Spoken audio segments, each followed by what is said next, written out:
la fin des temps est proche. Le Seigneur est à la porte. Qui est-ce qui croit cela? Je crois. Et vous répondez avec ce que vous ressentez sur le cœur, dans la vérité. Là, je vais vous poser une deuxième question. Qui est-ce qui croit à un grand réveil avant la fin des temps? Mais soit Dieu. Amen. J'aimerais vous dire que selon la parole de Dieu, ces deux choses ne peuvent pas coexister ensemble. On ne peut pas, nous allons voir ensemble, mais c'est vraiment important. La Bible nous parle qu'avant la fin des temps, il faut auparavant que l'apostasie soit arrivée. Et l'apostasie, c'est le divorce et l'abandon de la foi. Donc comment, si les gens abandonnent la foi avant le retour de Jésus, comment peut-il y avoir un réveil? Et nous allons le voir ensemble, c'est quelque chose d'essentiel, parce que dans notre conception, on croit que Jésus va revenir quand le monde va être en pleine ébullition, que tout va être bien, que tout va être joyeux, que tout le monde va être content, qu'il va y avoir des réveils partout. Alors que quand Jésus va revenir, les chrétiens sont en train de mourir.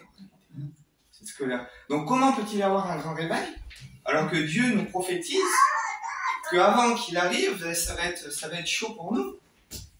Vous comprenez le sens? Et nous allons le voir ensemble.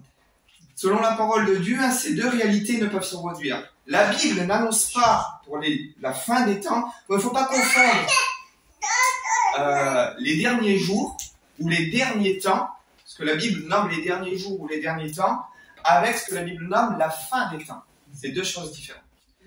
Les derniers jours ou les derniers temps sont un compte à rebours, nous allons le voir, qui a commencé justement à la Pentecôte. Et la fin des temps, c'est ça quand ce compte à rebours justement va s'arrêter, là où Dieu va venir régner, là où Jésus va revenir pour régner sur la terre. L'abandon de la foi et une décadence totale. Il dit, et il en sera du même, il dit du temps de Noé, il dit, et du temps de Lot. Le temps de Lot, c'était les gens, c'était Sodome et Gomorrhe, c'était le péché à un point très très très élevé. Alors, le début des derniers jours. Quand commence ce que l'on appelle les derniers jours? Et on va faire la différence vraiment entre les derniers jours et les derniers temps. Les derniers jours, on va lire ensemble Acte 2, qui est la Pentecôte. Juste après que Pierre et toute son équipe, ils étaient 120 dans la chambre haute, juste après que ces hommes-là et ces femmes qui cherchaient Dieu ont été remplis du Saint-Esprit, Pierre se lève. Acte 2, 14. Alors Pierre se présenta avec les 11, éleva la voix et leur parlant en ces termes, parce qu'ils avaient été baptisés du Saint-Esprit, et les gens disaient c'est quoi cette nouvelle langue, ils sont pleins de vadou, etc.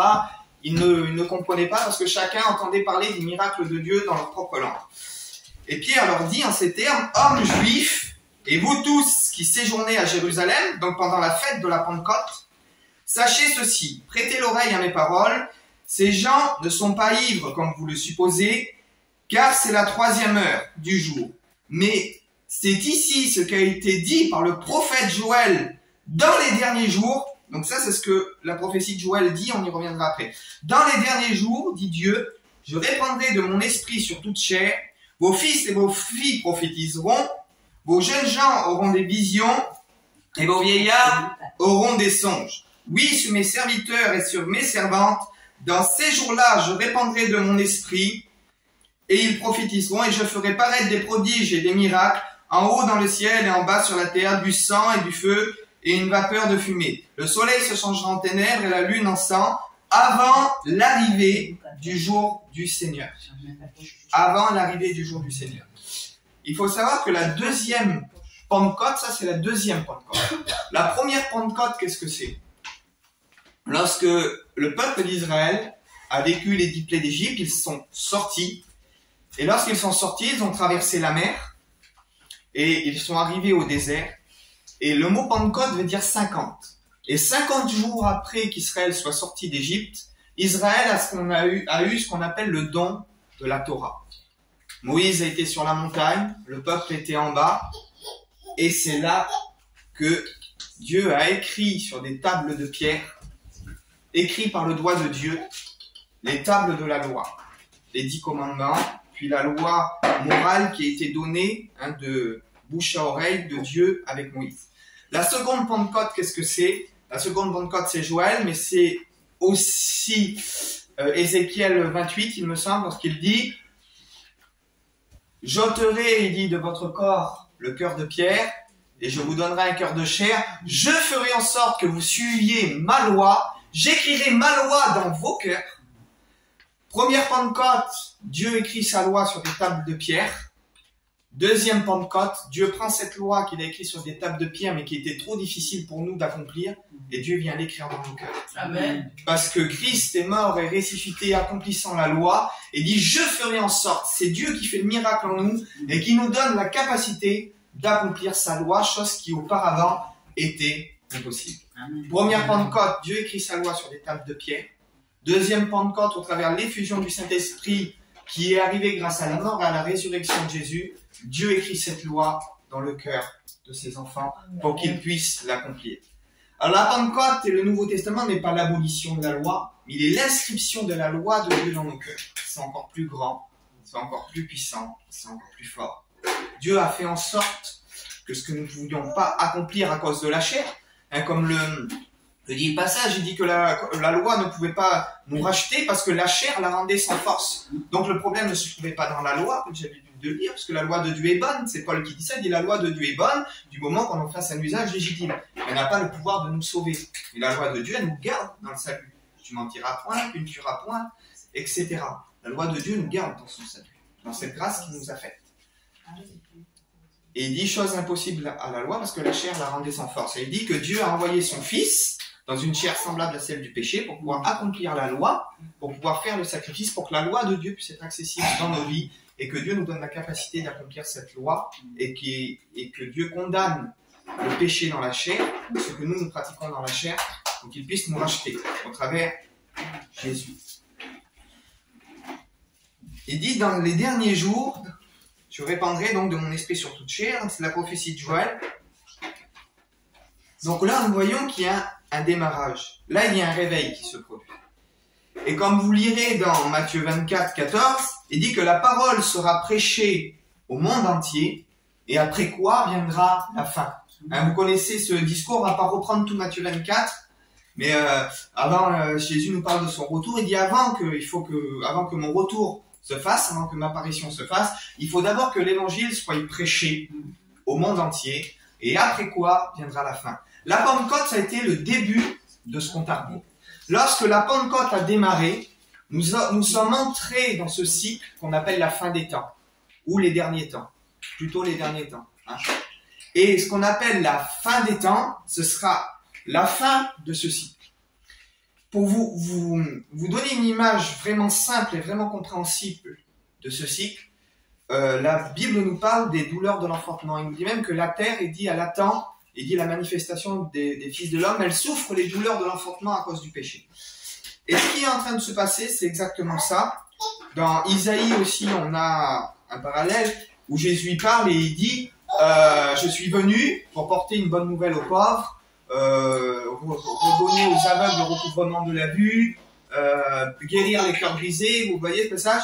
Donc ce passage se défile et après le temps de bénédiction, il dit et un jour de colère de la part de l'Éternel, un jour de colère de la part de notre Dieu. Et quand Jésus cite ce passage dans la synagogue à Nazareth, il cite l'année de grâce, mais il ne cite pas le jour de colère. Il s'arrête au milieu de la prophétie du livre d'Isaïe, il me semble que c'est Isaïe 51, et il dit aujourd'hui, cette partie de l'écriture est accomplie.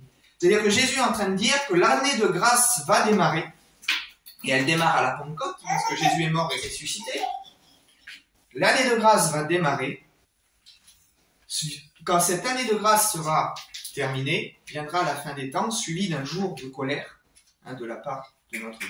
Donc la Pentecôte est vraiment le point culminant qui fait que l'évangile a commencé à être prêché, parce que tous ces juifs, 3000 âmes qui se convertissent, c'était 3000 juifs, ils sont retournés dans leur patrie, ils ont évangélisé ceux qui étaient chez eux, et ça a commencé vraiment à prendre de l'ampleur. L'église est vraiment née le jour de la Pentecôte. L'évangélisation est vraiment née le jour de la Pentecôte. Donc, comparaison avec Joël, comme je vous ai dit, on entre dans le compte à rebours. Et dans la prophétie de Joël, il nous est dit ces mots, même là dans le passage des Actes que nous avons lu. Il dit, verset 20, le soleil se changera en ténèbres, la lune en sang. Vous avez le même schéma dans Matthieu 24. Il dit que la lune s'obscurcira, le soleil deviendra rouge comme du sang, les étoiles tomberont du ciel, etc. Mais ça, c'est avant le jugement du Seigneur. Avant le jour du Seigneur, de ce grand jour glorieux et terrible. Il nous parle du jour, de ce grand jour.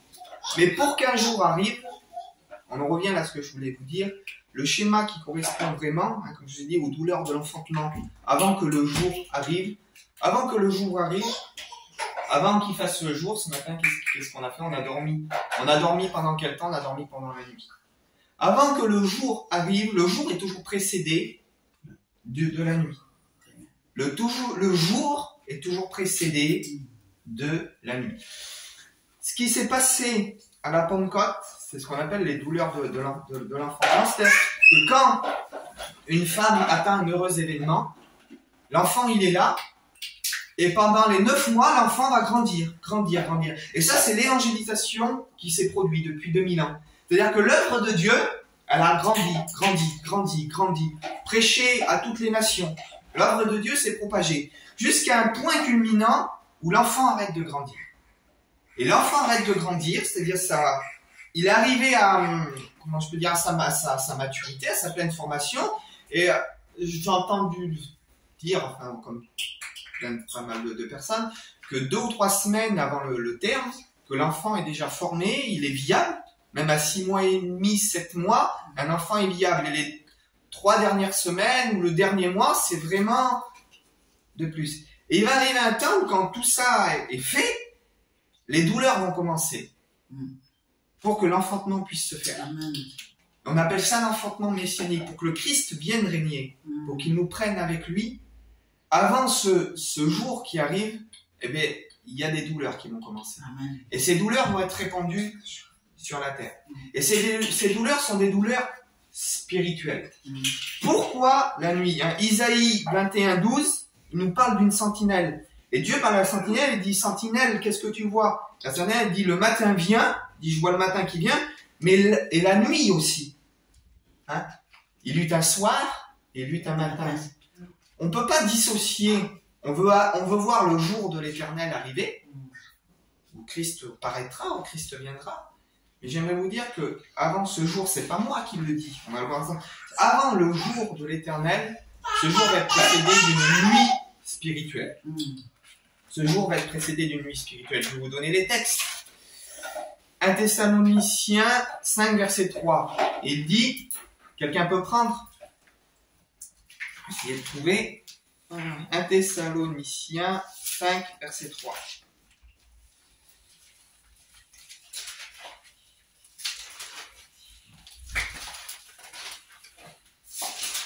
Quand les hommes diront paix, Oui, c'est ça.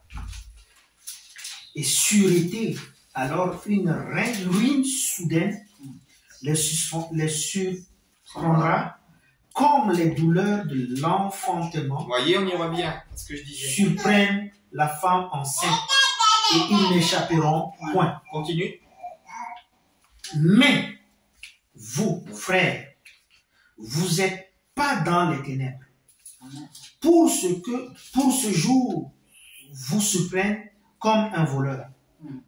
Vous êtes tous des enfants de la lumière. Je crois que tu as zappé un morceau, il me semble.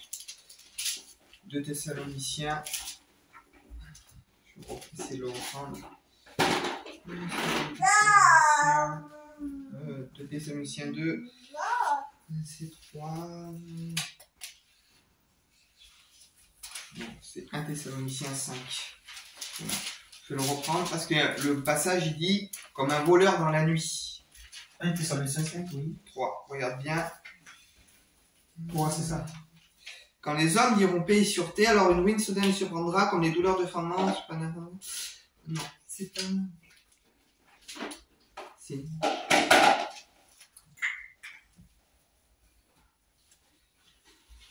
Mais vous n'êtes pas dans les. Ah, je vais reprendre et puis. Pour ce qui est des temps et des moments, vous n'avez pas besoin, frère, que l'on vous écrive. Vous savez bien en vous-même que le jour du Seigneur, voilà, parce que je t'ai fait parendre au verset 3, mais il fallait lire dès le départ. C'est moi qui ai commis l'erreur. Pour ce qui est des temps, 1 Thessaloniciens 5. Pour ce qui est des temps et des moments, vous n'avez pas besoin qu'on vous écrive, car vous savez bien vous-même que le jour du Seigneur viendra comme un voleur dans la nuit. Il ne dit pas que Dieu va revenir quand tout va aller bien. Il dit qu'il va revenir comme un voleur dans la nuit. Hein? Il dit, quand les hommes diront paix et sûreté, alors une ruine soudaine les surprendra, comme les douleurs de l'enfantement. Donc ce passage fait vraiment charnière sur ce que je vous ai expliqué. C'est-à-dire qu'il va y avoir bien sûr un grand temps d'évangélisation, mais il va y avoir un temps où la nuit va être là. Parce qu'il dit qu'il va revenir comme un voleur dans la nuit. Hein. Matthieu 25, 6, il nous est parlé des noces. Vous avez vu la parabole des noces?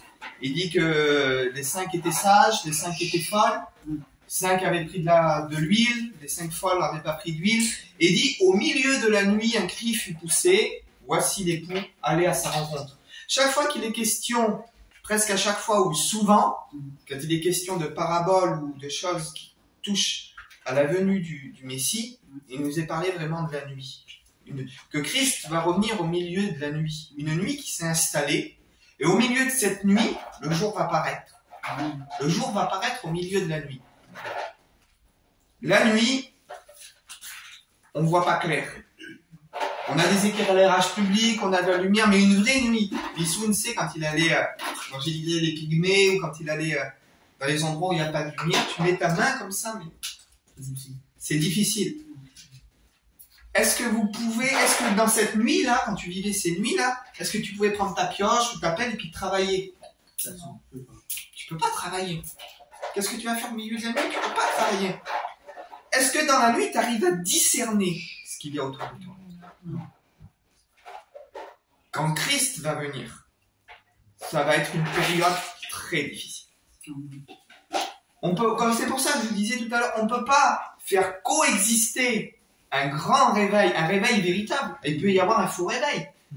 Mais un réveil véritable sur les Écritures ne peut pas coexister avec la venue du Messie. C'est pas possible. Au milieu de la nuit, on ne voit pas clair, la nuit, on ne touche pas, la nuit, on ne sait pas. Luc 18, verset 8. Quand le Fils de l'homme paraîtra, donc on est dans le même schéma, trouvera-t-il la foi sur la terre? C'est Jésus qui parle et il dit ça avec un point d'interrogation. C'est-à-dire, quand je vais revenir, je suis vraiment pas sûr. Dans les temps dans lesquels mes enfants vont vivre, je suis vraiment pas sûr encore de trouver la foi sur la terre. Et nous, on annonce, moi j'écoute, je suis comme vous, des prophètes. Oui, j'aurai un réveil pour la France. C'est possible. Mais si cela arrive, ça veut dire qu'on n'est pas encore arrivé à la fin des temps. C'est soit on est convaincu qu'on est à la fin des temps, et ce que l'on voit, on présume que ce sont des faux réveils, ou soit on dit que c'est des vrais réveils, que tout est bien, et on n'est pas encore à la fin des temps. Et ces choses-là, il faut bien les discerner. Il faut discerner dans quel temps nous sommes, et quand nous voyons aujourd'hui l'accroissement du péché, l'accroissement des choses qui se font, nous allons le voir ensemble, ce qu'on appelle l'apostasie, c'est le divorce, avec la parole de Dieu, avec les choses de Dieu. Nous allons le voir maintenant, 2 Thessaloniciens, chapitre 2, 2 Thessaloniciens 2. Pour ce qui concerne l'avènement de notre Seigneur Jésus-Christ, donc encore de ce jour, glorieux, avec lui, et notre réunion avec lui, nous vous prions, frères, de ne pas vous laisser facilement troubler ou ébranler, de quelque manière, dans votre bon sens, et de ne pas vous laisser troubler par quelque inspiration, parce qu'il y en avait qui disaient un peu, le Seigneur est déjà revenu, ou va revenir de telle façon, soit par une parole ou par une lettre qui semblerait venir de nous, comme si le jour du Seigneur était déjà là. C'est-à-dire comme si que le règne de Dieu était déjà là. Mais si Christ revient, vous ne pourrez pas passer à côté, c'est ce que dit Paul. Que personne ne vous épuise d'aucune manière, car il faut que l'apostasie soit arrivée auparavant. C'est-à-dire, Paul y met les bases, il va dire, tant que l'apostasie n'est pas arrivée, le retour de Jésus ne peut pas se faire. Qu'est-ce que l'apostasie? Et c'est ça la vraie question. L'apostasie, du mot apostasion, il est cité que 2 fois dans la Bible. Apostasio, dans le Nouveau Testament, il est cité que 2 fois. Le mot apostasio a pour connotation de divorce. C'est-à-dire de divorcer d'avec la foi, de divorcer d'avec la parole de Dieu. Et aujourd'hui, beaucoup d'églises, de mouvements, professent la foi, mais dans leur cœur, ils ont divorcé d'avec la parole de Dieu, divorcé d'avec les origines de la parole de Dieu. Et vous savez, ce divorce, il a commencé il y a des années que ce divorce a commencé. On va lire le 2e passage qui nous parle de l'apostasie, Acte 21. On va revenir dans le livre des Actes. Acte 21, c'est le 2e passage où le mot apostasie est employé. Acte 21, à partir du verset 17. Or, c'est Paul, après son voyage missionnaire, Acte 21, 17, après avoir évangélisé, après avoir fait ce que Dieu attendait de lui, Paul retourne à Jérusalem, chez l'apôtre Jacques, l'apôtre Pierre, ceux qui ont vécu avec Jésus. Et voici ce que l'histoire nous relate. Lorsque nous arrivâmes à Jérusalem, les frères nous reçurent avec joie. Le lendemain, Paul se rendit avec nous chez Jacques, et tous les anciens s'y réunirent. Après les avoir salués, il raconta en détail ce que Dieu avait fait au milieu des païens. Donc Paul explique comment il a béni les païens au travers de son ministère. Quand ils l'eurent entendu, ils glorifièrent Dieu. Donc les juifs, les chrétiens juifs, Pierre, etc., étaient heureux de ce que Dieu agissait au milieu des païens. Béni soit Dieu. Quand ils l'eurent entendu, ils glorifièrent Dieu, puis lui dirent: tu vois, frère, combien de milliers de juifs ont cru, et qui sont tous zélés pour la loi, pour les coutumes, etc. Or, ils ont appris que tu enseignes à tous les juifs qui sont parmi les païens à renoncer à Moïse, en leur disant de ne pas circoncire les enfants et de ne pas se conformer aux coutumes. Que faire donc? Sans aucun doute, la multitude se rassemblera, car on saura que tu es venu. C'est pourquoi fais ce que nous allons te dire. Il y a parmi nous 4 hommes qui ont fait un vœu. Prends-les avec toi, purifie-toi avec eux, pourvois leurs dépenses, afin qu'ils se rasent la tête, et ils seront tous, ils entendront dire sur tout ce qui a été dit sur ton compte est faux. Ils encouragent Paul à faire un vœu. C'était le vœu de... On se rasait la tête et on se consacrait à Dieu, on faisait un vœu. Et tous sauront que tu es observateur de la loi. À l'égard des païens qui ont cru, nous avons décidé, et nous leur avons écrit, qu'ils doivent s'abstenir des viandes sacrifiées aux idoles, du sang, des animaux étouffés et de la débauche. Alors Paul prit ces hommes, alla se purifier et entra le lendemain dans le temple pour annoncer à quel jour la purification serait accomplie et l'offrande présente pour chacun d'eux.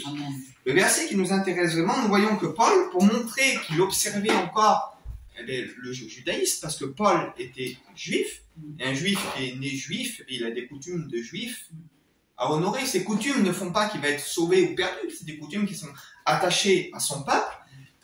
Vous savez que pour qu'un juif ait une part sur la terre d'Israël, il faut qu'il soit circoncis. Si un juif n'est pas circoncis, il ne peut pas avoir de part sur la terre d'Israël. Et nous savons que quand Dieu fait l'alliance avec Abraham, il dit: je te donnerai cette terre en héritage. Et la circoncision est une alliance qui est quelque part spirituelle, mais surtout une alliance qui est faite sur la terre d'Israël. Et pourquoi le juif continue sa circoncision et qu'elle est encore d'actualité pour lui? Parce que c'est son héritage sur la terre d'Israël. Un juif qui n'est pas circoncis n'a pas part sur la terre d'Israël. Donc c'est pour ça que le juif, s'il veut une part sur sa terre, il doit continuer sa circoncision. C'est une parenthèse. C'est pour ça que dans l'alliance renouvelée, nous, les païens, on n'a pas besoin de se faire circoncire parce qu'on n'a pas de part sur la terre d'Israël, mais on n'est pas juif. Donc ça, c'est important. Et le verset qui nous intéresse est celui-ci. Or, ils ont appris, verset 21, que tu enseignes à tous les juifs qui sont parmi les païens à renoncer à Moïse et à la loi. Le mot qui est employé ici à renoncer, c'est le mot apostasie.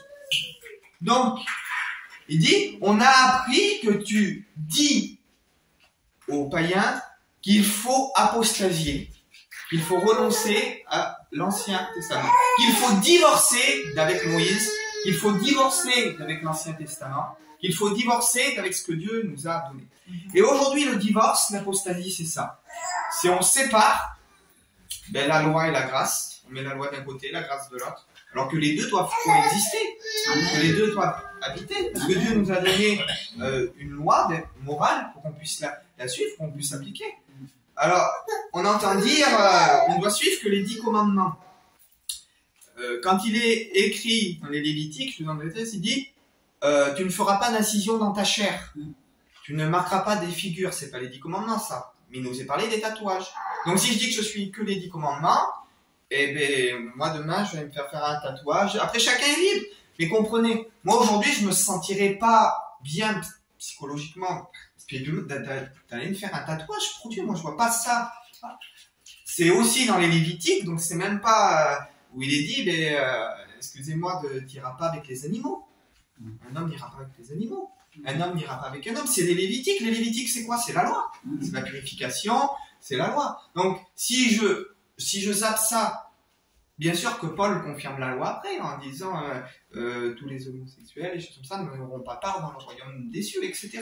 Nous avons une confirmation. Mais Paul confirme ce qui est écrit. Si je sépare les deux, mais je peux vivre comme je veux. Donc, comprenez bien sûr qu'il y a des choses qui sont plus d'actualité. Le temple n'est plus monté, donc les sacrifices sont plus d'actualité, puisque Christ a accompli le sacrifice parfait. Voilà. Mais il y a encore des choses qu'il ne faut pas dissocier. Aujourd'hui, on sépare. On sépare la loi et la grâce. On sépare Dieu, comme si on séparait que Dieu a donné la loi, que Dieu était méchant, et que Jésus était gentil. Non. On fait divorcer. Mais le divorce, c'est ça. Et ce divorce, ça a commencé il y a bien des années. Quand la Pentecôte a commencé, les 3000 qui se convertissent, c'est 3000 juifs. 3000 âmes se convertissent. Nous voyons Paul qui va évangéliser tous les premiers personnes qui se convertissent. Au départ, du réveil, de la Pentecôte jusqu'aux premiers païens qui se convertissent, il y a environ une quinzaine d'années. Vous imaginez que l'Église, pendant 15 ans, il n'y a pas eu un seul païen dans l'Église. Pendant 15 ans, c'est que des Juifs.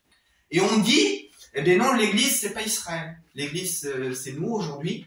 Et Israël, c'est pas l'Église, parce qu'Israël a rejeté Jésus. Alors que pendant 15 ans, vous imaginez quel réveil Dieu a fait pendant 15 ans, uniquement au milieu des Juifs. Et Paul le dit, même s'il y aurait qu'un Juif parmi l'Église, et Israël ferait quand même partie de l'Église. Il dit que nous sommes rattachés sur l'olivier franc. Nous étions l'olivier sauvage, nous avons adhéré aux promesses, ça s'est répandu à toutes les nations. Bien sûr que la Bible dit qu'il n'y a plus ni Juif, ni Grec. Et le divorce a commencé à un moment. C'est que comme les Juifs qui continuaient, comme je vous dis, à pratiquer la circoncision pour avoir une part sur leur terre, etc., gênaient quelque part les païens qui étaient dans l'Église. Et quand Rome a mis la main sur l'Église, avec Constantin, le signe de la croix, quand le catholicisme, entre guillemets, est né, il y a eu ce qu'on appelle le concile de Nicée, concile de Rome, il y a eu plusieurs conciles. Et pendant l'un de ces conciles, on a décidé que les chrétiens qui étaient païens ne devaient plus communier avec les juifs. On a séparé. On a fait un divorce. On a divorcé, donc on a mis les païens d'un côté et les juifs de l'autre. Parce que quand les païens voulaient enseigner certaines choses qui ne correspondaient pas aux Écritures, parce que les juifs étaient bercés dans les Écritures, malgré qu'ils avaient reconnu le Messie, je vous parle des juifs chrétiens, à cette époque-là, qui en a encore aujourd'hui, il y a ce qu'on appelle des juifs messianiques, des juifs qui ont reconnu Jésus comme le Messie. Et comment se fait-il que logiquement, les païens devraient être comme ça avec les juifs messianiques, mais où sont les juifs messianiques dans nos églises? Comment se fait-il que ces deux communautés ont été séparées? Nous voyons vraiment à quel point l'apostasie et le divorce ont commencé déjà depuis des années. On a séparé ce qui devait être uni. Il dit des juifs et des païens, le passage dit des deux peuples, Dieu n'en a fait qu'un. Nous sommes juifs. Et on est entré tellement dans cet évangile moderne où l'Église a remplacé Israël, où on n'a même pas de contact. Il n'y a même pas de juifs chrétiens, quasiment très peu, dans les assemblées chrétiennes que nous voyons aujourd'hui. Et c'est une anomalie pour moi, selon les Écritures, qui dit que des deux peuples, il n'y en a fait qu'un. Comment se fait-il qu'on ne voit pas réellement ce qui était au départ? Parce qu'au départ, les deux peuples étaient ensemble. Et nous voyons vraiment que, il dit, il faut que l'apostasie soit arrivée. Cette apostasie a commencé par la division, en mettant les Juifs d'un côté et les païens de l'autre, et les croyants de l'autre. De ce cycle-là, est né comme des doctrines, voilà, l'Église a remplacé Israël, et tous les Juifs sont perdus, etc. Et puis on a durci, jusqu'à arriver à un point aujourd'hui où si on dit que Jésus était un rabbin, les gens se tiennent la tête, ils comprennent pas. Alors que Jésus était un rabbin implanté dans son temps. Pourquoi Jésus a commencé son ministère à 30 ans? Parce que 30 ans est l'âge minimal pour un rabbin pour qu'il puisse commencer à enseigner. Si on prend tout de A jusqu'à Z la façon dont Jésus a exercé son ministère, et il a exercé 100% selon les coutumes juives de l'époque. Donc c'est des points, ça, qui sont aujourd'hui étouffés, ils sont mis de côté. Pourquoi? Parce que l'apostasie est entrée. Parce que le divorce et la séparation est entrée. Le divorce entre l'Ancien et le Nouveau Testament. Le divorce entre la loi et la grâce. Le divorce entre, comme je dis, entre Dieu et Jésus. Jésus dit, je suis le chemin, la vérité et la vie, nul ne vient au Père que par moi. Le but de Jésus, c'est de nous amener vers son Père. Mais aujourd'hui, on met tellement Jésus en avant, dans beaucoup de milieux, on se rappelle même plus du Père, on prie même plus le Père, alors que le but de Jésus, c'est de nous amener vers son Père. Et on arrive à faire tomber les gens dans un divorce. On a fait divorcer Jésus, il est plus gentil que le Père. Le Père, c'est le déluge. Le Père, c'est celui qui a châtié. Le Père, c'est celui qui a châtié Sodome et Gomorrhe. Et Jésus, il est venu apporter la grâce. Alors que c'est pas comme ça. Pas du tout. Et passage de l'Ancien Testament, je crois que c'est Isaïe 21, je crois, il dit, cependant, il dit, l'Éternel désire vous faire grâce. Il se lèvera pour vous faire miséricorde, car l'Éternel est un Dieu juste. Ça a toujours, Noé trouvera grâce aux yeux de l'Éternel. La grâce a toujours fait entièrement partie du cœur de Dieu. Dieu a toujours eu une main tendue vers là, que ce soit dans l'Ancien ou dans le Nouveau Testament. Et c'est dans le Nouveau Testament, et l'accomplissement de cette grâce, parce qu'elle était possible, qu'au travers la mort et la résurrection de Jésus, il est l'accomplissement de cette grâce. On avait déjà les prémices. Dieu a toujours désiré sauver l'homme.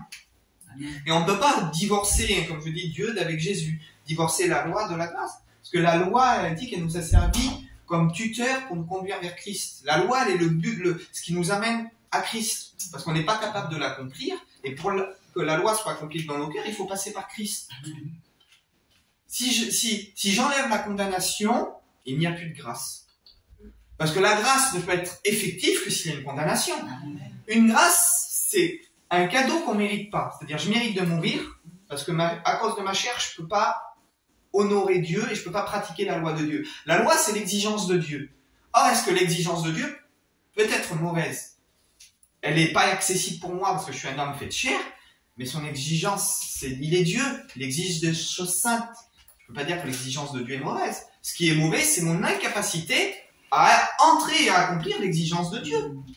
Maintenant, Dieu, comme je dis, à cause de ma chair, a condamné mon incapacité d'accomplir cette loi, d'accomplir ce que Dieu attendait de moi. Dieu a condamné cette incapacité en envoyant son Fils dans une chair semblable à la mienne, dans une chair semblable à celle du péché, pour que Dieu puisse, il dit, le châtiment qui nous donne la paix est tombé sur lui. Ce qui devait tomber sur moi, à cause de mon incapacité à accomplir la loi, est tombé sur Jésus. Amen. Et Dieu me fait grâce. Maintenant, si j'aurais été capable d'accomplir la loi, et la grâce ne peut pas exister, puisque je peux me sauver par mes propres moyens. Donc on ne peut pas dissocier les deux, c'est impossible. C'est impossible.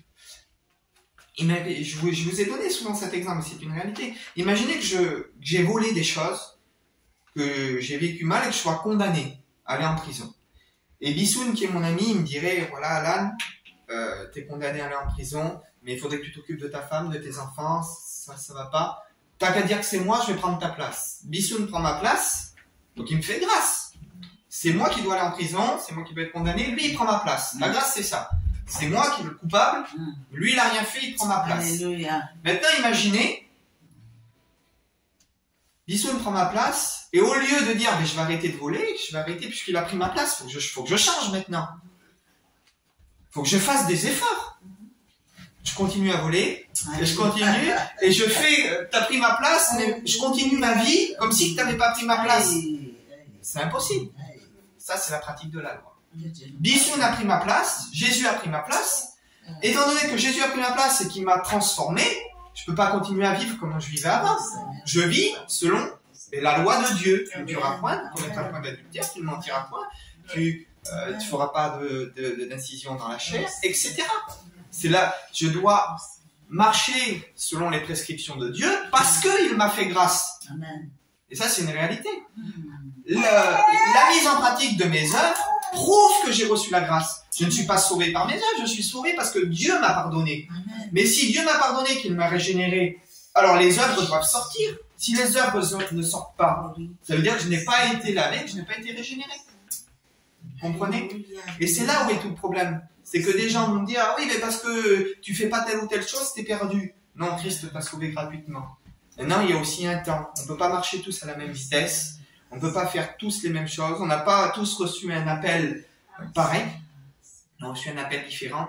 Et chacun aura, la Bible dit, aura rendre un compte à Dieu pour lui-même. Et j'ai pas le droit de vous imposer. La parole de Dieu, vous la connaissez comme moi. Et vous vous mettez en lumière face à ce qui est écrit. Moi, je vais venir vous présenter ce qui est écrit. Après, c'est le Saint-Esprit dans vos cœurs qui vous convainc de ce qui est bon ou pas bon pour vous. Béni soit Dieu. Et votre salut, c'est pas à moi d'en juger. Chacun aura rendre compte, la Bible dit, pour lui-même. Et c'est pour ça que aujourd'hui, comme je vous dis, comment, si on est dans les derniers temps, dans la fin des temps réellement, tu dis, mais pasteur, pourquoi alors il y a tant d'églises? Pourquoi il y a tant de réveils? Pourquoi il y a tant de réveils? Peut-être je vais peut-être être un peu maladroit dans mes mots, mais des pseudo-réveils, je pense. Parce que il dit, hein, quand le Fils de l'homme paraîtra, trouvera-t-il la foi? Donc ça veut dire que les gens auront de la religiosité, seront peut-être dans des églises, prêcheront. Hein, et dans Matthieu 7, 22, nous est dit, dans ce jour, quand le Fils de l'homme paraîtra dans ce jour, il dit, la multitude dira, n'avons-nous pas prophétisé en ton nom? N'avons-nous pas prêché en ton nom? N'avons-nous pas guéri les malades? Et ça, c'est des miracles. C'est des miracles, c'est des prodiges. Et Jésus dira, je ne vous ai jamais connu, je ne vous connais pas, vous qui pratiquez l'iniquité. Et le mot iniquité, il est encore important ici. En grec, c'est le mot anomos. Et anomos, ça veut dire sans loi. Et on voit encore le lien avec l'apostasie. C'est-à-dire, les gens sont à fond dans l'œuvre de Dieu, mais ils ont divorcé d'avec leurs racines. Avec leurs racines hébraïques par rapport à la parole de Dieu, divorcé d'avec la vraie foi, divorcé d'avec le fait de mettre en pratique vraiment la parole de Dieu. Les gens, c'est qu'ils veulent que des miracles. Feu, feu, feu. Et l'obéissance, elle est où? T'envoies le feu, mais tu commets l'iniquité. L'iniquité, c'est celui qui est sans loi. T'as mis la loi de Dieu, la parole de Dieu, tu l'as mis de côté. Et c'est feu, feu spirituel, feu. N'avons-nous pas prêché? Ah oui, Jésus, il dit pas, non, vous n'avez pas prêché, c'est pas vrai. Ils ont prêché, ils ont guéri les malades, ils ont chassé les démons. Ah, ça a marché pour eux, hein, mais ils étaient sans loi. Que dans leur conduite et dans leur vie. Donc comment Dieu peut bénir avec des gens comme ça, alors qu'eux-mêmes sont sans loi? Parce que Dieu honore la foi des gens qui s'approchent. Il y a des gens qui sont dans l'ignorance. Ils cherchent Dieu. Dieu s'est servi d'un âne dans sa parole pour parler. Dieu peut se servir de n'importe qui pour parler. Parce que Dieu est bon et Dieu parle. Si toi tu cherches une guérison, même que le pasteur il est à côté, il va t'imposer les mains, tu peux être guéri. Parce que c'est toi qui cherches la guérison et Dieu répond à ton besoin. Et celui que tu vas glorifier, c'est Dieu parce qu'il a répondu à ton besoin. On a la preuve dans la Bible. Judas était appelé le fils de la perdition. Et Judas était parmi les 12. Il a chassé les démons. Il a guéri les malades. Il a évangélisé. Il a vu Lazare ressusciter. Et pourtant, la Bible dit qu'il était voleur. Il volait dans la bourse. Il était sans loi. Il était sans loi. Ne vous fiez pas aujourd'hui, dans la fin des temps, dans ces temps qui arrivent, ne vous fiez pas aux grandes églises. Ne vous fiez pas aux miracles. Ne vous fiez pas au nombre. Quand le Fils de l'homme paraîtra, trouvera-t-il la foi? L'église va être appelée à être dans la nuit. Il y a plus. Pourquoi on ne comprend pas? Seigneur, je ne comprends pas là-bas, ça fait n'importe quoi, ils sont 300. On ne comprend pas. C'est ce qui est en train d'arriver. C'est ce qui est en train de. Si on est persuadé que la fin est proche, on doit être persuadé qu'on est rentré dans ce cycle messianique. Et que les douleurs ont commencé, que la nuit vient, avant que le jour arrive, la nuit va être tellement dense que nous, les enfants de Dieu, on ne verra même pas. On ne comprendra pas, Seigneur, si tu ne reviens pas, je vais mourir. Il va arriver un moment où ceux qui voudront être en règle vraiment avec la parole se confronteront, ils seront confrontés à tous ces mouvements et à toutes ces personnes qui sont dans la religiosité ou qui sont à côté de ce qui est écrit. Lorsqu'on dit aux gens qu'il faut mettre en pratique ou de dire l'Ancien Testament, il y a beaucoup de choses qui sont encore d'actualité. Tu es dans le judaïsme. Mais non. Les gens se sentent tellement agressés par le fait de revendiquer la mise en pratique de la parole de Dieu, parce qu'ils ne veulent pas entrer dans la mise en pratique, que tout de suite ils entrent dans un jugement et dans une condamnation et ils viennent tout de suite au clash en essayant de casser ce que nous leur apportons en réalité. Amen. Ceux qui voudront mettre en pratique la parole de Dieu selon une foi sincère, sans l'imposer aux autres, bien sûr, on n'a pas le droit d'imposer notre vision et d'imposer ce que nous vivons, et ça c'est une réalité aussi. Et ceux qui voudra vivre sa foi pleinement en Dieu selon ce qu'il a reçu, va subir des clashs. Va être l'Église aujourd'hui. Jésus vient pas chercher un grand troupeau. Hein. À la fin des temps, Jésus vient chercher un petit troupeau. Parce qu'il dit que la multitude, c'est le plus grand nombre. Beaucoup diront, en grec, c'est la multitude, le plus grand nombre. C'est-à-dire la majorité. Ça va être la majorité qui va dire. Avec Dieu, ça marche dans le sens inverse. C'est pas parce que t'es beaucoup que t'es approuvé de Dieu. Avec Dieu, ça marche dans le sens contraire. C'est pas parce que t'es beaucoup que forcément ce que t'as fait, c'est bien. Dieu fonctionne à l'envers de l'échelle humaine. Dans l'échelle humaine, pour être grand, il faut être orgueilleux, il faut tout casser. Dans l'échelle de Dieu, pour être grand, il faut être petit. Il faut s'humilier, il faut s'abaisser. Parce que Dieu fait grâce aux âmes. Comment on devient humble?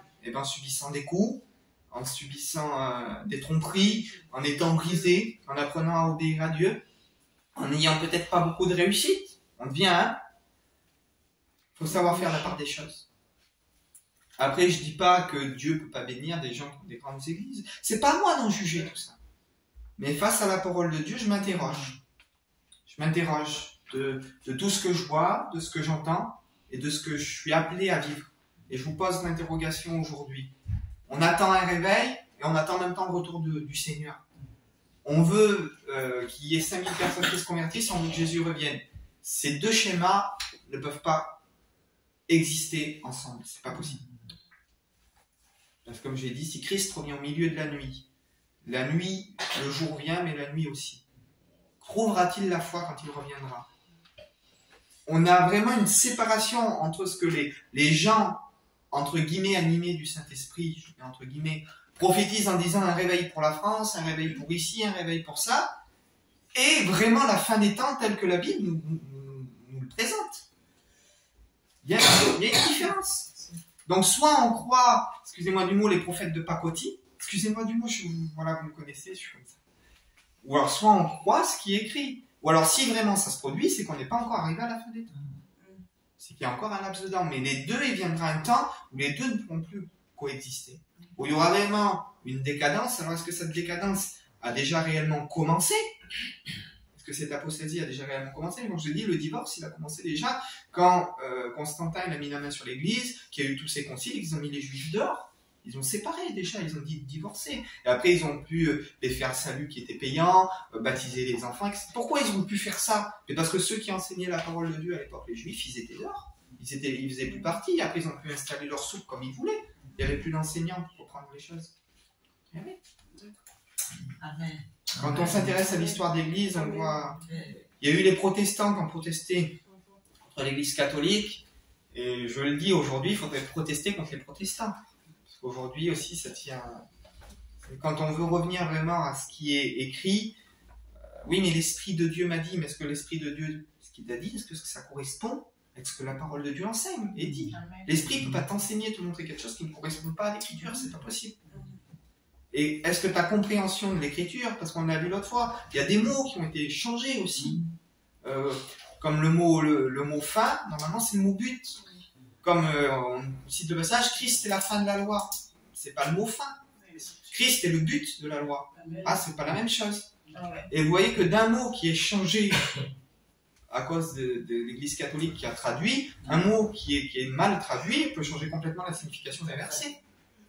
Et le problème, c'est que quand on vient mettre ça en lumière devant des gens, on vient mettre complètement en l'air tout ce qu'ils ont appris, toute leur doctrine depuis des années. Donc c'est normal que les gens se sentent piqués, se sentent agressés, se sentent mal, puisqu'on leur dit que ce qu'ils ont entendu, ce qu'ils ont appris, eh bien, quelque part, pas qu'ils vont être perdus pour ça. Dieu, c'est pas ça le problème. Vous comprenez ? Dieu sauve, Dieu aime, c'est pas ça. Mais faut avoir l'amour de la vérité aussi. Moi, pendant des années, j'ai cru beaucoup de choses. Pendant des années aussi, j'étais dans cette mentalité-là. Et en étudiant, en regardant, je me suis aperçu qu'il y avait beaucoup de choses qui n'étaient pas comme ça. Donc soit on se met, on dit oui, c'est comme ça, et notre cœur change, face à la parole de Dieu, ou soit on met de côté tout ça, et puis on suit le mouvement qui en fait un peu l'autruche. Après, c'est un choix. Hein. C'est un choix. Voilà. Donc j'espère que vous avez compris le message. Heureusement qu'il y a eu ce compte à rebours qui a été lancé depuis la Pentecôte. Comme je dis, ce compte à rebours aura une fin, parce que l'évangile aura été annoncé au monde entier. Bissoun a même été chez les Pygmées, dans la forêt équatoriale, etc. Donc nous voyons vraiment que ce compte à rebours, s'il n'est pas terminé, il ne doit pas être loin d'être terminé. Et quand ce compte à rebours prendra fin, la nuit va démarrer, où les gens vont abandonner la foi, où les gens vont partir dans tous les sens. Nous voyons déjà que c'est le cas. Où il y aura beaucoup de gens qui professeront, mais qui en réalité seront à côté, ils seront divorcés avec la vraie parole de Dieu. Et ce temps-là va être très difficile pour les véritables chrétiens. On prie le Seigneur ensemble. Seigneur, merci pour ta parole qui produit la vie dans les cœurs. Ta parole qui, Seigneur, nous montre, Seigneur, dans quelle direction nous devons aller. Ta parole nous prépare, Seigneur, à ce que nous allons vivre, Seigneur. À ce que nous allons, Seigneur, subir. Que nos regards soient tournés vers toi et non, Seigneur, sur toutes ces religions, sur tout ce que le monde dit. Nous voulons, Seigneur, que ton esprit vienne nous parler individuellement, que ton esprit vienne nous enseigner individuellement.